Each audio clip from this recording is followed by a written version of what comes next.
So, the word I want to talk about today is one that has preoccupied my thoughts for many, many years, and it still does.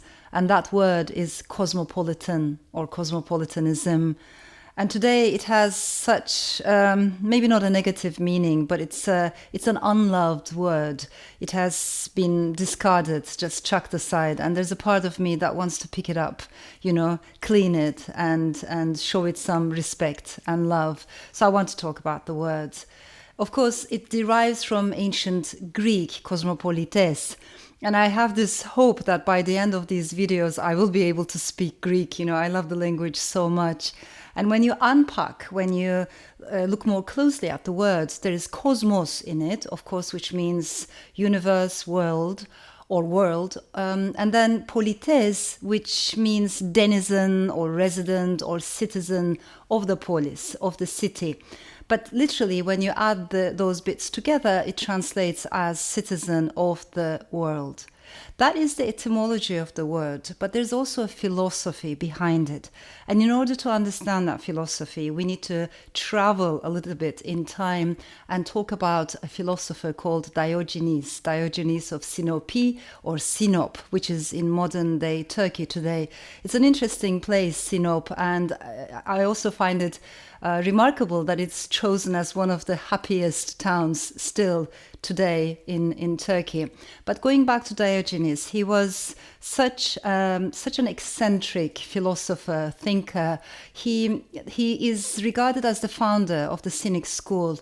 I have to say right away that the word cynic here is not the same as the word cynical in modern day usage. They're completely different things. Actually, the word cynic in the context of Diogenes comes from the word dog. Diogenes thought that dogs were actually incredible role models for human beings because they were not guided by greed or, a desire for reputation or wealth or fame. So following the life of a dog could teach human beings a lot. He wanted to discard all those trinkets of material life, and he was interested in seeking wisdom. He became so important in the ancient world that there are all these stories about how Alexander the Great visited him and wanted to get some wisdom from him. There are many versions of that encounter, but I just love to imagine it, in my mind, how they met, the philosopher who was not interested in material possessions and this king, this very famous leader.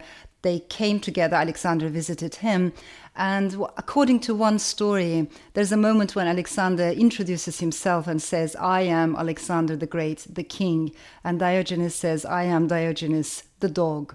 In another version of the story, when Alexander asks, what would you like me to give you? Because everybody's asking people in power something.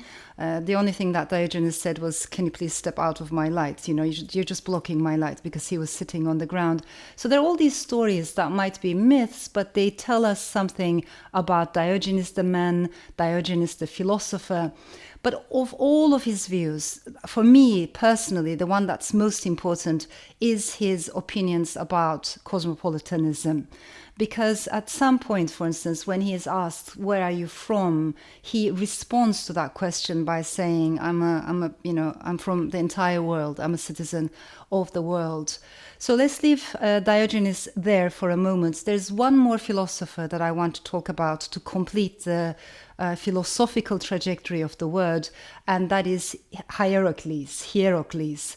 And I find him very important. He's a Stoic philosopher going back to the 2nd century. We don't know much about him, but visually what he said, is very important for me. He talked about concentric circles of identity.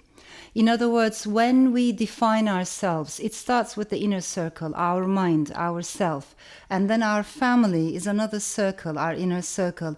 Then our friends, then our town, our local belongings. And then comes maybe our attachments to a country, to a region, to a continent, and then to the entire world. He thought all these concentric circles made us.